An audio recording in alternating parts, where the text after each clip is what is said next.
Jen. Hi, Sarah. You've got a big weekend ahead of you. I know. I'm going to Birmingham, Alabama. Have you ever been to Birmingham? If my mental map is correct, then yes, once Mr. Reed's Romance and his entire family and I in a minivan drove from Houston to Atlanta, and I think we stopped in Birmingham at a Waffle House. Oh, well, that's so nice. I've never been to Birmingham. I've been to Alabama. I was in Alabama one time when I was in middle school. I was on the Science Olympiad team. Ooh, nice. And we were the best Science Olympiad team in all of Rhode Island. And we went to Auburn University to compete in the National Science Olympiad. That's amazing. And we lost horribly, and I sprained my ankle in the woods.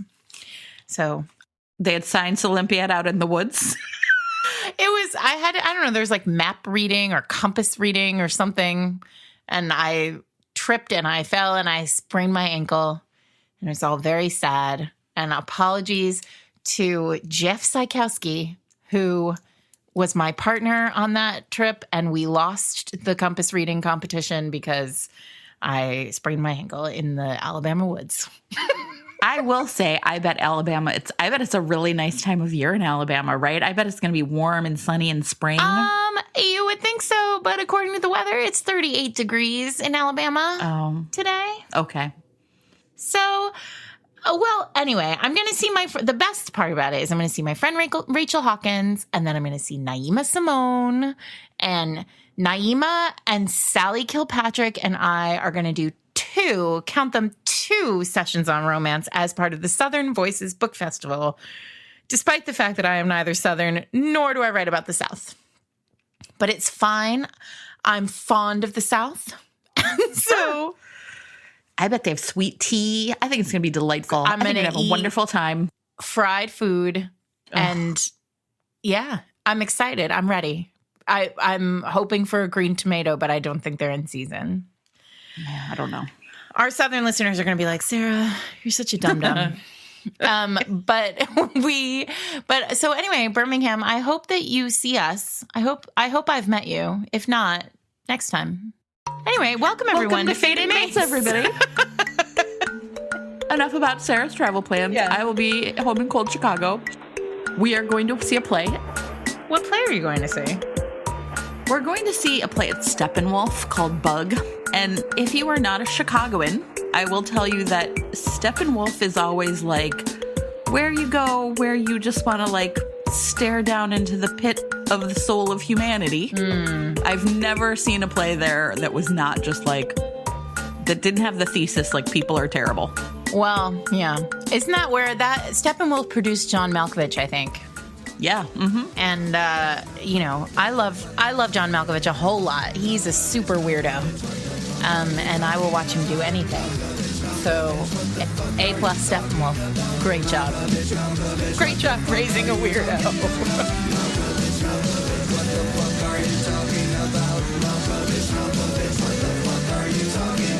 It's going to be great. I think it's going to be real great. We are not talking about theater, really, or John Malkovich or anything this week.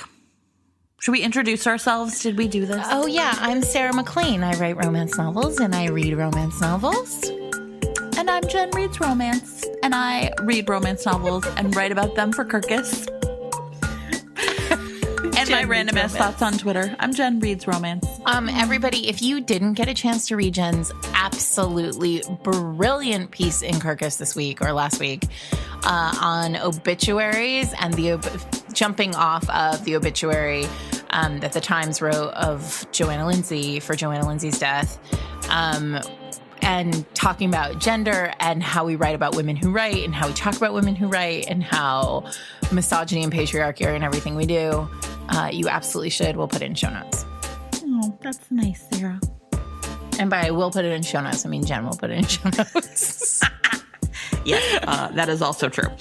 Fine, I'm going to put myself in show notes. It's our podcast. We get to do what we want. Do what I say. Put yourself in show notes. This week, however, we are going to be talking about Tessa Bailey, the queen of dirty talk herself.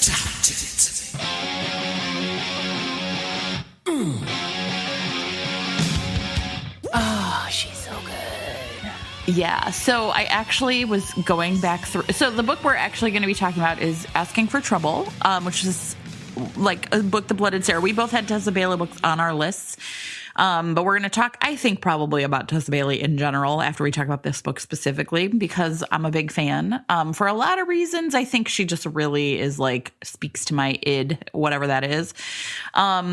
Here's the thing. I was looking back because I was like, God, what was the first Tessa Bailey book I read? And I was looking back through my Amazon, my content and devices.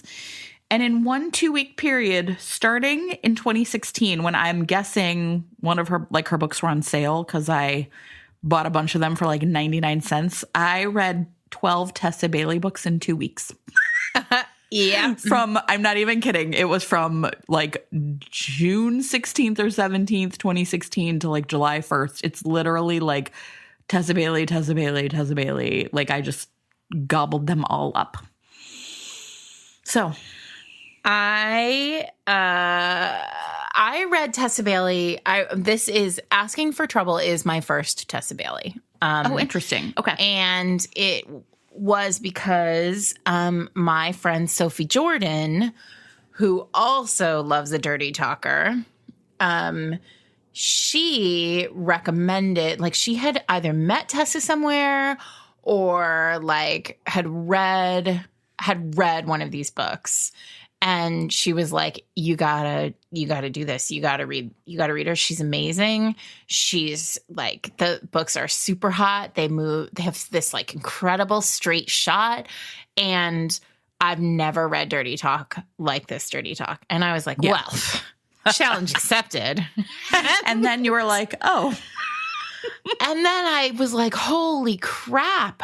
And so, I mean, like, truly, I think we're going to talk about these books. We're going to talk about so many of the things.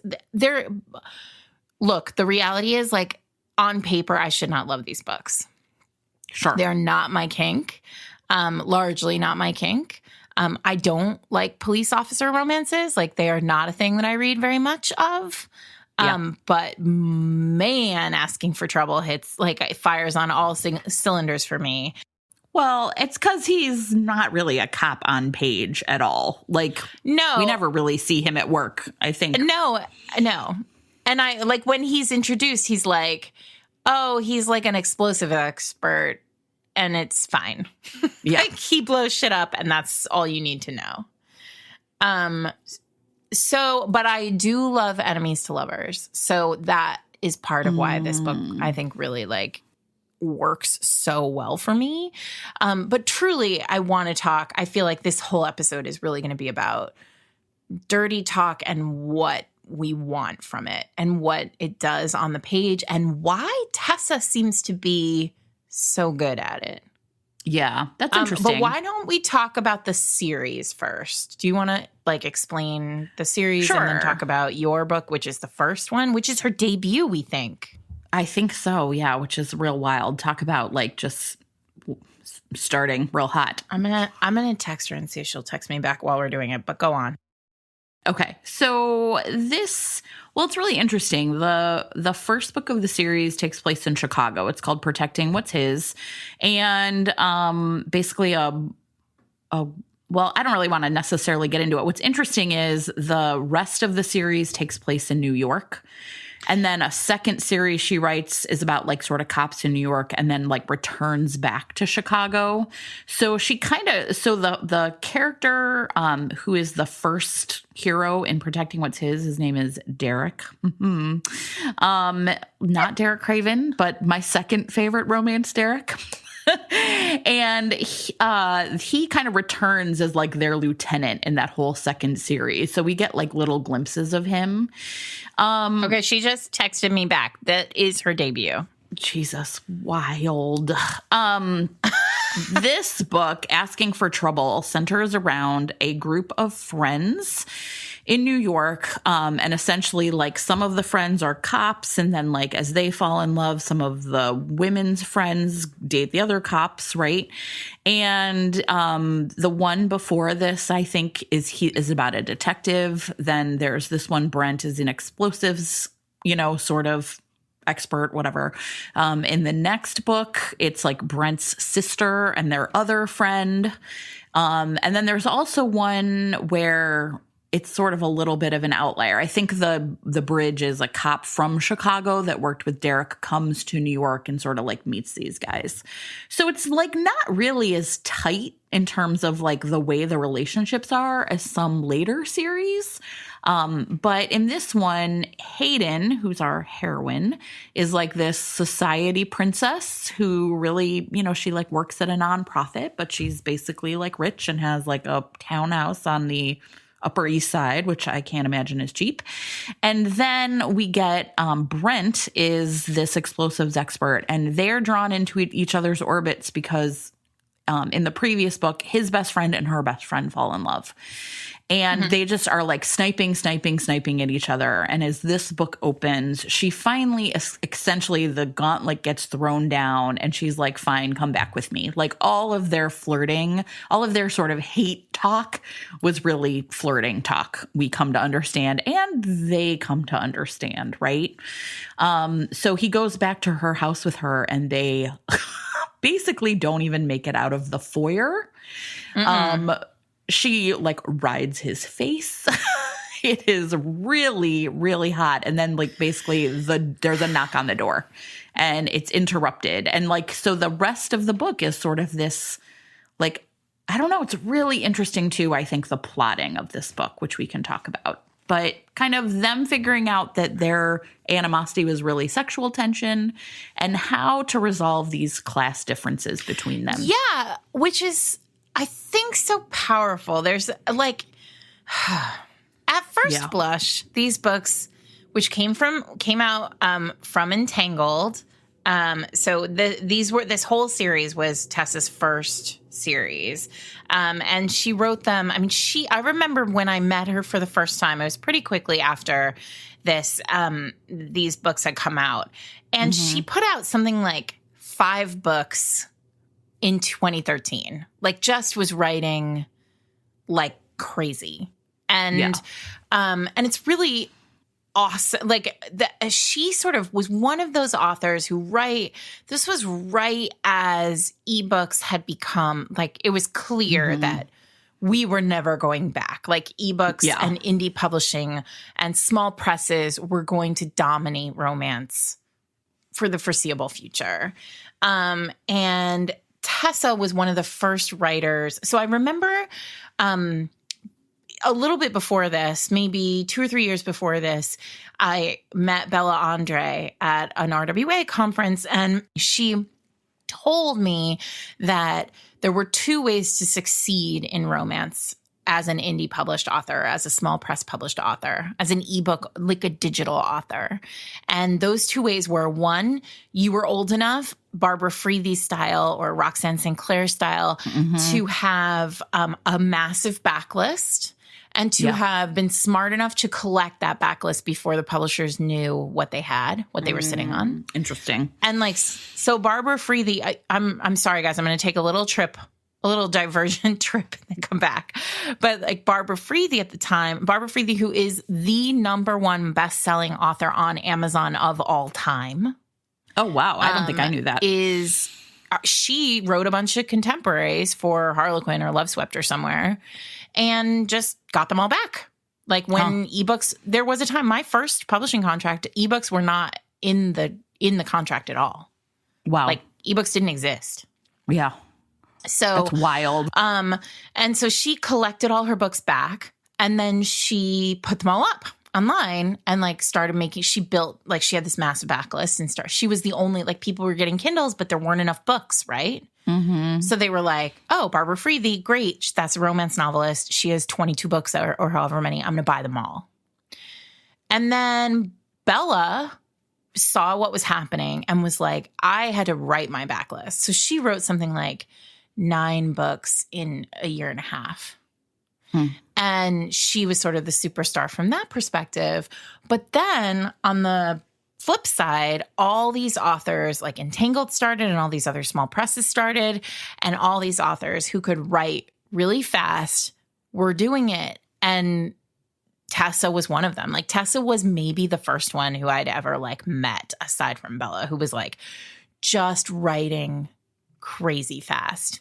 Yeah. And what was so interesting about Tessa was she was doing it so well. And like Bella, I think, is incredibly talented and I love her books. And Tessa was able to sort of do it too. And at the time, the idea that somebody could write 5 books in a year was like, I'm sure was unbelievable. Yeah. Well, and now, God, these poor folks trying to write a book every 5 weeks. And the truth is, like, I just don't think, I mean, like, the reality is that Bella, Tessa, there are maybe, there are a handful, however many that is, like more than 5, but a handful of people who are able to do this, like to write really fast and still nail the story. But like really what these books are, they're categories. Yes. Right. Absolutely. They're not that long. Right. Right. I mean, yeah, I consider most entangled books to essentially be like categories for they're like contemporaries of like the Blaze, the Harlequin Blaze. Maybe hotter than the Blaze, maybe. I mean, certainly these books, they're just so hot. Yeah. Oh, but then when you actually read them, you're like, the sex scenes are really fast. Like there's something going on in these books. The craft of them is really interesting. And I do think it's pacing. I think so too. I think it's also plotting. So like, for example, I was thinking a lot because I've been thinking a lot about plotting. And I think part of it is, so I was thinking about this book, right? So we have them like boom out of the gates, essentially like they have having oral sex, right? And so it's like really interesting because in some ways that reads almost like erotica, right? Like the way we're getting to know them as sex. It's not a one night stand, but it sort of reads that way on page because we don't really know them at all. And then you get sort of the complication gets introduced, which is that Hayden's family is, maybe like having some money troubles and her mother is really pressing her to marry someone who's willing to sort of like bail their business out or the dad's business out. Which is real classic, like Harlequin Presents style. Sure. Plot. But it felt almost like I was thinking a lot about this. It felt almost reversed. Like instead of that coming first, it comes second. Right. Yeah. And it comes right on the heels essentially of them like having this incendiary, like sort of like, I don't know, again, like I'm going to say sex. It's not P and V, but it might as well be, where they are like then both kind of emotionally reeling from the fact that like, oh, we thought we didn't like each other. So how come this is so hot between us? And then the cool down comes, right? The conflict is cooling it down rather than heating it up. And I think that's like a really interesting like pattern that you don't really see a lot. So then there's like this dampening effect where they're trying essentially to put out the fire that is their romance because she thinks she's going to have to marry someone else and she just doesn't want to have this situation with him. And I just think like that's like a pretty ballsy move, frankly, right? Because that's not the story we're here for.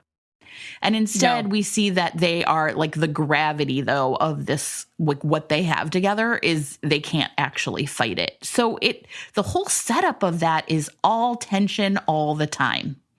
And it really works. It really works. Well, I mean, it's also so modern.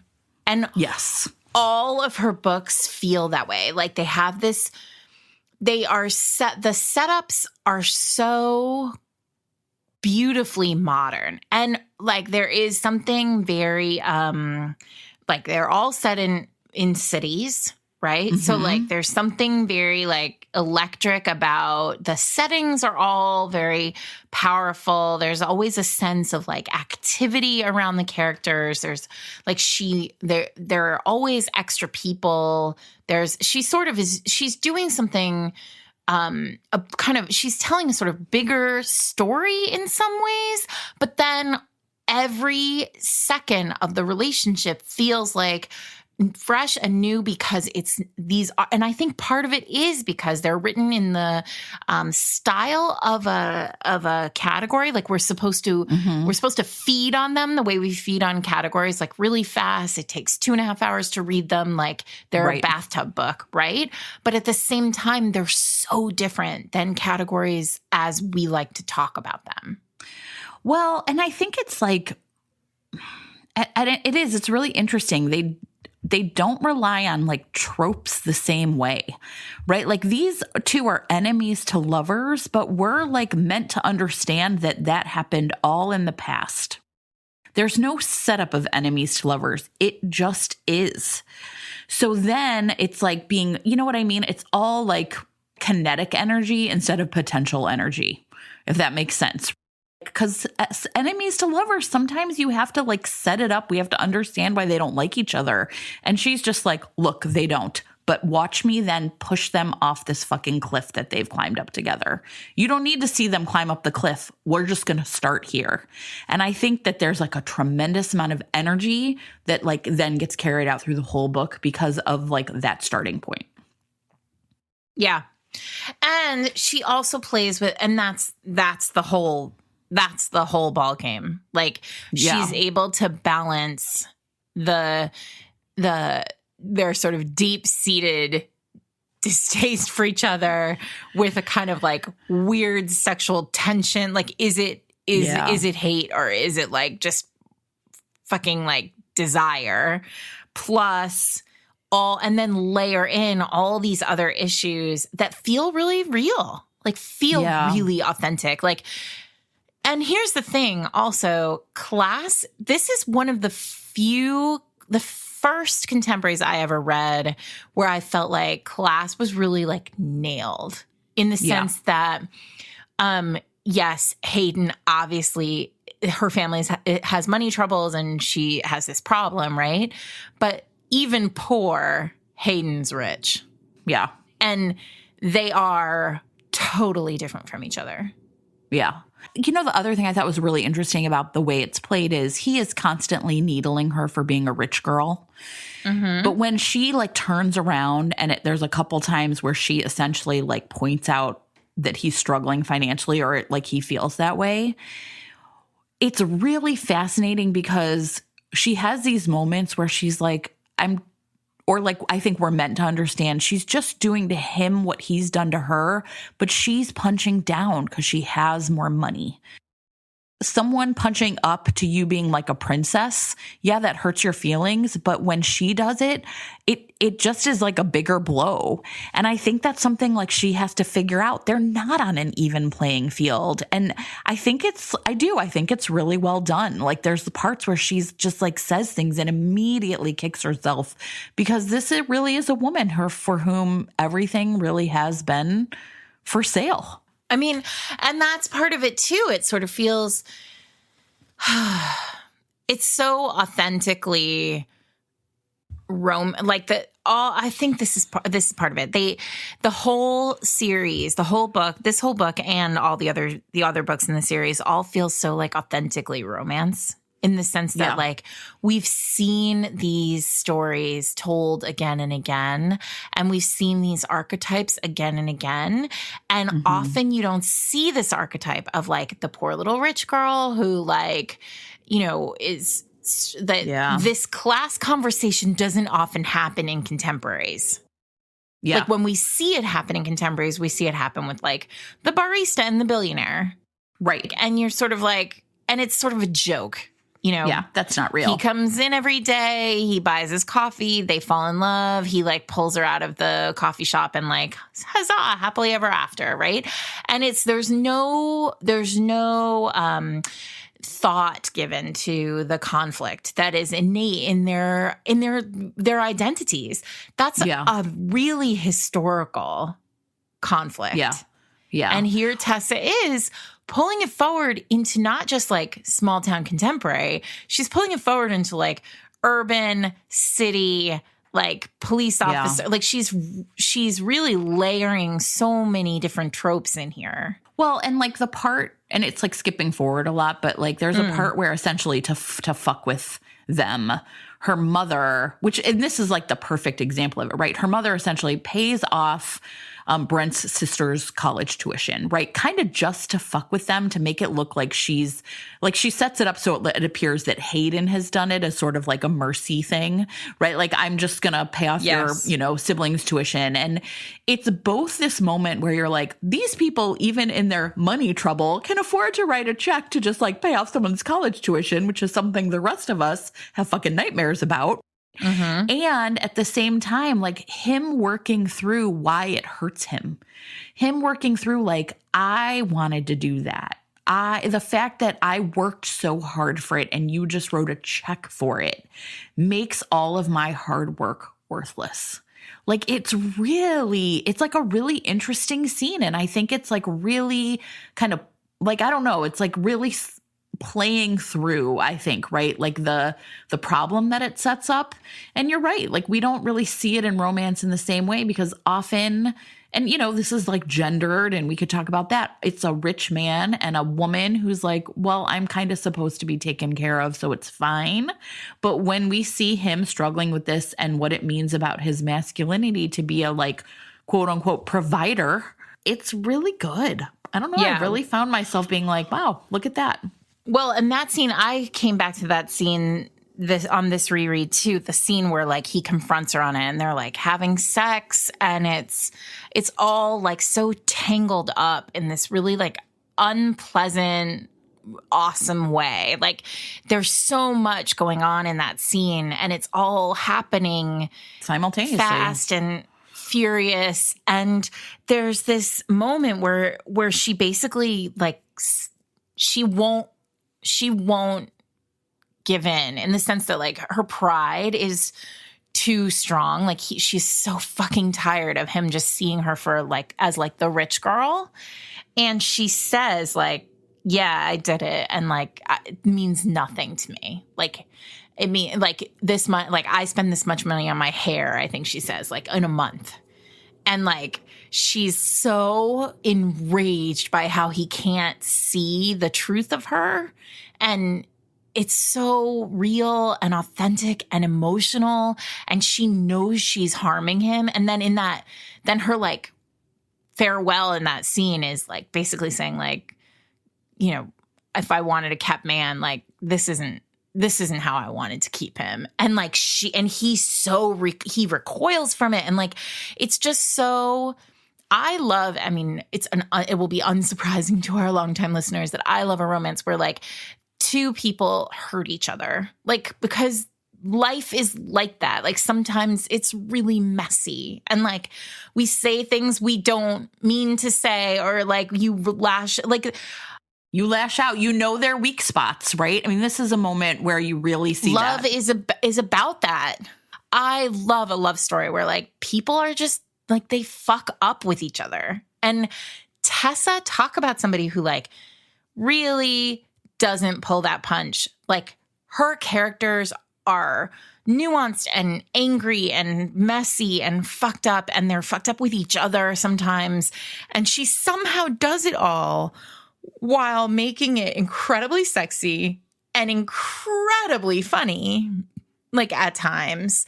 And then, I mean, I will say one of the things I want to talk about, and maybe this is where we should talk about sex on the page in a Tessa Bailey novel.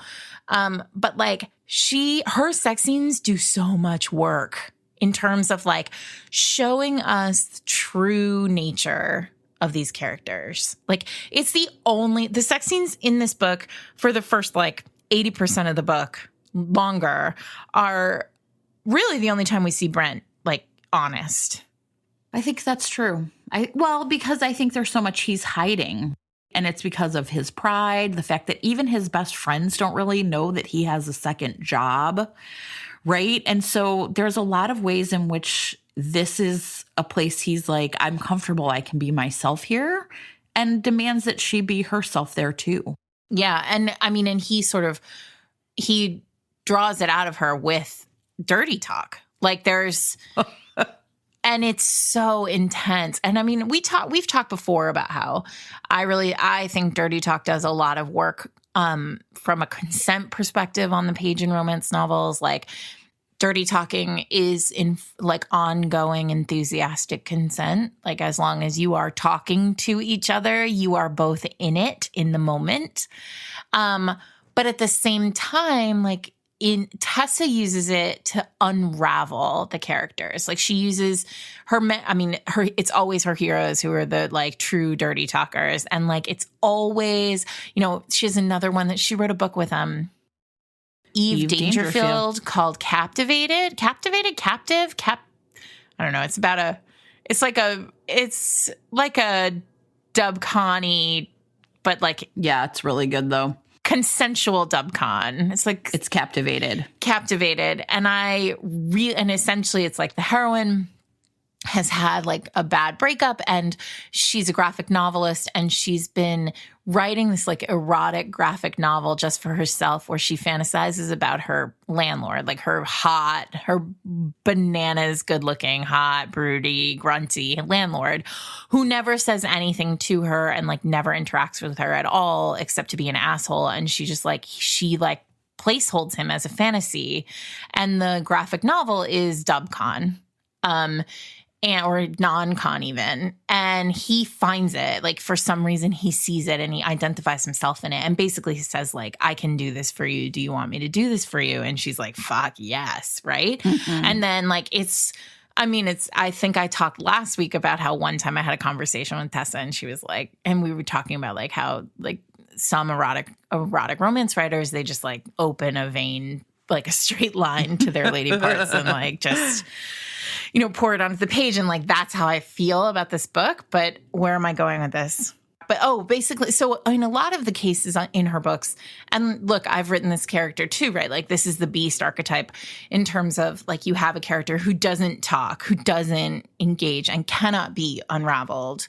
And then suddenly like he gets a chance, get him alone and naked and like all he can do is talk.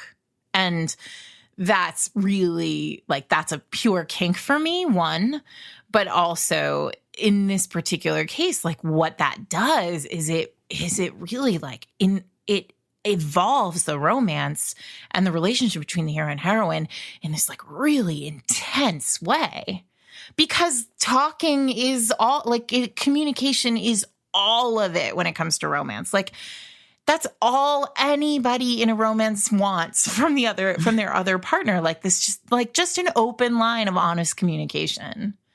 And it can be real hot. Well, this is interesting. I have not read this one in a long time. And one of the things I had really forgotten was that there is a whole thread in this book of her wanting control while they are in bed. Yeah, she handcuffs him. Yes, and she spanks him at one point. Right? I'm not like right, exactly. And if you had asked me if there was ever, I mean, are you surprised this is my favorite? No, now I'm like, oh, I get it all. But if you had ever asked me if there was a like Tessa Bailey book where like the heroine takes charge like that, I would have been like, I don't think so. So I think there's like, she's got like sort of a range that I sort of focus so much on these like hilarious grunting heroes. Like one of my favorites is in her Made in Jersey series. There's a hero named Duke who I swear to God might not actually say words outside of like them having sex. He is the gruntiest hero ever. And I'm super, super into it because it's not about them being non-communicative, right? It's about them just being like introverted and quiet and being good. Like I mean, some of it is super like possessive man cave, but these heroes also are aware of that. And I think that's kind of why it works for me ultimately, is because they're aware that this is how they feel and this is their tendency and like when to curb it. And then when it does come out, it's when they're together having sex, and therefore it's real hot. And he gets off on it and she gets off on it and we do too. It's great. Yeah. I mean, I do think it's important. Like Brent isn't her quietest hero. No. I mean, he's not her loudest either, but there's so much intensity I mean, like, I just feel like don't sleep on Tessa Bailey. Yeah. I feel like a lot of people don't sleep on Tessa Bailey. Like, but I do think I think that she's somebody who, like, if you haven't ever read Tessa's books, like, you hear about her and you think, oh, I'll get to her. Like, when we could have easily talked about her last week with Quick and Dirty, but there's something very different about I think this episode and last week's episode go together in some way. But I think what's different about Tessa's books is that there's a complexity to them that that brings them out of that sort of Quick and Dirty category. I would agree. The other thing that was really interesting, and I saw it with Cressley too, is that, like, when I went back and read this, I was like, oh, she really has some tells, right? Or some things she's, like, constantly noodling over. When Kelly and I go to art museums, sometimes we look at artists' work and we say, like, oh, she's really working through some things, right? Like you can tell. Wait, what does that mean? Say more. So it's like, sometimes you can see an artist is just, like, working and reworking the same idea from different angles, trying to figure out what it's about. Mm-hmm. And yes. So often, right, does that make sense? And so yes. Sometimes, especially, you can see it if you ever go to an art museum where you see, like, one exhibit by the same person. So you're seeing their early work to their later work. And then you're really seeing, like, oh, look, like, here's here's this motif reappearing. Here's this part reappearing. And one of the things that was really interesting, I don't think I've read all of her books. Well, there are a lot of them. There's, like, a run in the middle. There are a lot of them. Also, there's some first person present ones. And I hate to say this, but I'm not going to say anything more than it was her switch from third past to first present that made me realize that I didn't like it. I was like, wait, what's happening here? Because it's here as, like, an author I love, and all of a sudden I'm sort of, like, struggling with it, but it doesn't really matter. It's fine. But there's all these ways in which there's, like, these fingerprints of Tessa Bailey that we see in other books, right? So this, like, Weekend in Atlantic City, sort of the one of the big things, though, is this pull that almost all of her characters feel between, like, familial duty and individual desire. What do I want versus what does my family want? Who am I when I'm on my own versus who am I when my family is with me, or how they expect me to be? And this is something that I think you see like in every single one of her books, is really characters working through this. And I just think it's really interesting to, like, sometimes when you go back to an earlier book, you're like, oh, there's this piece and she hasn't quite worked it out yet. So this trip to Atlantic City we're gonna find it again, right? Like, there's a whole scene in this book where there's, like, a whole thing with, like, the connecting doors between the rooms that, like, we see again in Driven by Fate. I mean, so there's, like, a lot of ways in which you see her, like, sort of, like, playing with the same kind of, like, it's almost like Mr. Potato Head, right? Like, I'm playing with these same parts and I'm, like, sort of reassembling and them this time. And, like, is this the way that I want to do it? And now I'm reassembling it this way. And is this the time I want to do it? And I think it's, like, really interesting to actually, like, have enough of an author's work that you can really, like, see that in action. Yeah. Well, you can also, there's also aside from the motifs that you're talking about, there's also a core story in most of these Tessa Bailey books. It's interesting because the one book that feels different to me is her most recent. So let me talk about what I'm talking about in terms of core story, and then we'll get there. But I think we've talked about core story before and how it feels like when you're able to look at a body of work from an author, you're often looking at especially in romance, you're looking at the same story told over and over and over again, like obviously in different ways. Like it's never the same, but it is always sort of, there's a seed of this idea. And I think one of the things that Tessa does, and something that I was really moved by in this reread, is this question of women as rock, like women as centering force for men, which I think is a really modern, again, it goes back to that modernity that I was talking about earlier, but about how the books feel really modern. Because I think in 2020, or in the last like 10 years, and again, and we go back to, you know, these books were published in 2013. She came out of the gate in 2013, like in the wake of a recession that had really like decimated men in America, and really set women up to have to be caretakers in multiple ways, like financially as well as all the other ways that women caretake. And I think that what she tells, so many of her books tell this story of like broken or damaged hero who is either struggling with self-identity or struggling with finance or struggling with kind of worldview, and the heroine who like aids and encourages him to like do more. I'm right now I'm drawing a blank on it, but there was the police officer one where the heroine, the hero is an alcoholic and the heroine is a police, like is like she comes in to give him, he's in basic training, like he I don't think it's called basic training for police officers, but he is a recovering alcoholic who has like later in life, like he's in his 30s, I want to say late 20s, early 30s, and he's decided that he wants to go back, like he's going to join the police academy and like get himself in order. It's called indecent exposure.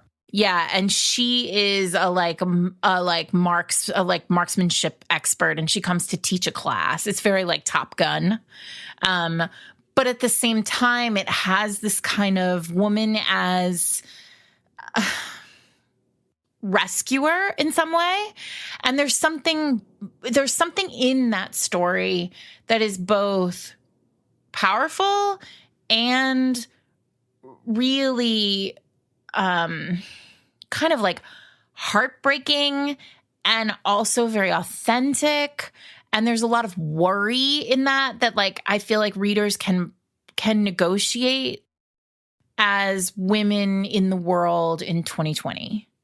Because like these are real valid worries for all of us. And like a billionaire isn't going to swoop in always and like give us an orgasm and a new car and $25,000 in our checking account. Like some of us don't have that as an option. I don't think she's ever written a billionaire, right? No, like that is not a story she's interested in at all. No, and Tessa's telling us like that's not our only option. Our other option is love. Like our other option is partnership. Our other option is like work. And her characters are always willing to do the work. And like that's really powerful. But now that I've sort of done that whole thing, and I originally said like, oh, I think the new book is different in some way. But now that I'm actually thinking about it, I don't think that's true. Like, I think the newest book is also this version of the story. However, and this is something that I want to talk about because at some point we really should do a marriage of convenience interstitial. Because the new book, which is called Love Her or Lose Her, is that right? Yes. Is a marriage, or not marriage of convenience, like, but a marriage in trouble. It's a marriage in trouble story. And like, here's the thing about this. Tessa is younger than certainly you and I. And the beginning of her career, she has written a lot of books about young people falling in love. This one is her first married couple. And I mean, I know young romance readers, I know because I was one, right? Like young romance readers don't always come to this as a plot line because it feels sad. It's hard to wrap your head around like marriage being hard. But like those of you who are listening who, you know, have come to that realization either in your own marriage or seen it around you, like this book, Love Her or Lose Her, is really a book that's about like, it's a next level book from Tessa Bailey. She's still telling this core story, but now she's doing it with like two people who, you know, have loved each other for a long time and now need to find themselves again. I really loved Love Her or Lose Her. I thought it was great. I think part of it too for me was one of the things about like sort of the Tessa Bailey core story is about like women being like these rocks. Yeah. And it's often like men aren't changing a lot in her books, and some of them more than others, of course, right? But one of the things I actually really liked about this book is that Dominic in Love Her, Lose Her is that he's the one who really has to change, and he's the one who realizes, like, and I think it's both of them. I think it does a really fantastic job of showing, like, both of them having sort of brought something to the table, but that, like, his journey is so carefully wrought. And I think that's, ultimately why it really works for me. Whereas, as much as I love Protecting What's His, which is the first book she ever read. I mean, the two are it's wild because they're both great, but, like, it's barely the same writer. Yes. Oh, yeah. I mean, this is really, like, talk about seeing a writer's, like, journey, right? It's almost like you can't even believe that they're the same thing. And I think that part of what is, there's a certain kind of appeal. I will say this, right? When you read about characters who know who they are and are happy with who they are and are confident with who they are. And that's Derek. Derek Tyler is his name. And then you get books like with Love Her, Lose Her, where you get Dominic, who's like, I can stay this way, but it's going to mean I'm not going to have this woman in my life and it's not worth it. And there's something pretty great about that too. And I think, like, that's why, like, she just has a lot of range, even though the heroes especially tend to be, like I said, sort of taciturn, right? Like men who are just trying to, like, take care of their families and, like, do that thing. I think there's a tremendous amount of, like, I don't know, flexibility in the way that they approach that falling in love problem. And I think that that's something that I think there's so much nuance there.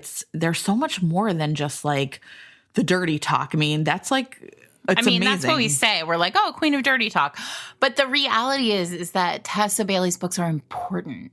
Like, they say a thing, they do a thing, they accomplish that thing.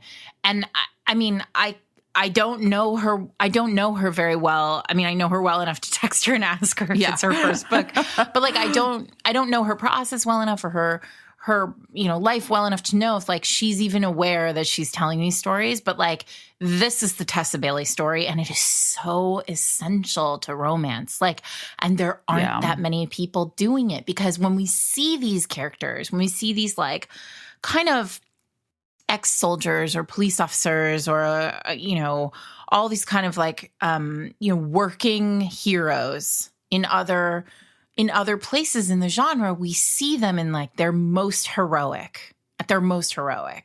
And with Tessa, we don't see them as their most heroic. We see them as flawed, nuanced humans. And there's something so powerful about that. Yeah, I think there's a fair amount of, like, risk taking. And one thing I want to say is, like, so in Protecting What's His, these are clearly, like, characters that she really has a lot of affection for, and they turn up again and again. There's actually like a kind of almost like a little sequel novella called Protecting What's Theirs. Ginger, who is the heroine of that book, has a younger sister who gets her own book. And so we see them again. And then Derek is like the lieutenant or whatever, to, like, sort of in a later series. But one of the things that's really interesting about the sisters book, which is called Unfixable, is that she, at the end of Ginger and Derek's first book, kind of, like, falls in love with this high school boyfriend, and everything seems great between them. And then when we see her as an adult, she looks back on that relationship and can say, like, it actually wasn't so great. He wanted me to be someone different than I really was, and I changed for him, and I shouldn't have had to. And I thought that took a lot of nerve, even though she was young and a teenager. And we sort of leave that book feeling like there's this HFN feeling, to then, like, pull that character out and show her, like, I don't know, probably I don't know how long it is. If it's like a decade later, she's 28. I'm not really sure is my guess. And say like, have her reflect and be like, you know, it seemed like I was happy at the time, but I wasn't. You know, I mean, I remember feeling like, oh, damn, you could have just left Willa. You could have just left her where she was with the high school boyfriend, but instead it's like, no. And I think it takes a lot of guts in romance to even take any romantic relationship you put on page, secondary romance, and say that actually I was happy at that night at the prom, but that wasn't who I was, and it's not who I am now. And and I was like, damn, you did it. We talked about the Black Dagger Brotherhood series, and we didn't even bring up the fact that like there's an established couple at the start of that series, and she dies over the course of the first few books. Like, and J.R. Ward took a lot of heat for that, and then matches the hero with another woman in a future book. And, you know, took a lot of heat. So you're right. I mean, like, that's a bold choice. And I'm not surprised that Tessa did it, though. Like, she's so good. She's so... Yeah. I mean, I also, you know, I'm on a purely writerly note. I'm blown away by Tessa's discipline. She produces so much content. Like, she's constantly, like, aside from just being a really fast and skilled writer, she has a really devoted fan base that she cares for and feeds with, like, thought and love. I've never seen anybody manage a crowd the way Tessa manages a crowd. Like, she's such a class act. She's just she's great. She's one of those people who, like, sometimes over the course of this podcast, I've said, like, don't meet your idols. Like, you can meet Tessa. She's great. Yeah. Well, I think the other thing too is I think and again, you know, she's in, however, right, if it's 2013, we're talking like 7 years of production, right? I think she also is like trying new things. I mean, and I think that's the other reason it sort of like works for me is, I mean, clearly, like, I don't actually read a lot of her cop books, some of them have worked for me and some of them haven't. Like the one with the alcoholic, Indecent Exposure, I did really like. Some of them don't necessarily work for me, but that's not like it's like really all she's doing. You know, she has a book about rock stars. She tried like a BDSM series. You know, she publishes stuff indie kind of in between her big, like now Avon releases, right? So she's got a book coming out in a couple weeks, which I cannot wait to get my hands on. Yeah, paranormal rom-com. You know, I think she's really like, I think that's the other reason is, even if like one of her books doesn't work for you, she's trying so many different things that there's a way in which, and I respect that. I respect an author who's like, she hustles, man, constantly pushing. Yeah. She's hustling and she's also like trying new things. And I really like it. So even the times a book like really hasn't quite worked for me, it doesn't really matter because I can still see it. It just feels like, okay, that one wasn't a good match, but there's so much else out there that she's doing, and I love it. We like her. We like her a lot. You know what I really want to talk about, though? Wait, can we talk about the ending of Asking for Trouble, where he is literally banging down the courthouse doors to stop this wedding? I love it. I mean, I love a stopped wedding. I honestly loved it. I mean, yeah. You know why? Because, like, it was perfect. It was a perfect low moment. Like, it was a perfect, you know, frantic. I love a frantic hero. Oh, God, yes. I mean, I love a frantic hero. Yes. And, yes. You know, yeah. It's a great book. It's a great book. Yes, obviously I like it a lot because she like handcuffs him and spanks him and like, and he's filthy real hot. And I love it. But like, I also love it because I just think it's one of those romances that I know I can go back to anytime and reread it and it will give me joy and it will hit all the right notes and scratch all the right itches. Yeah.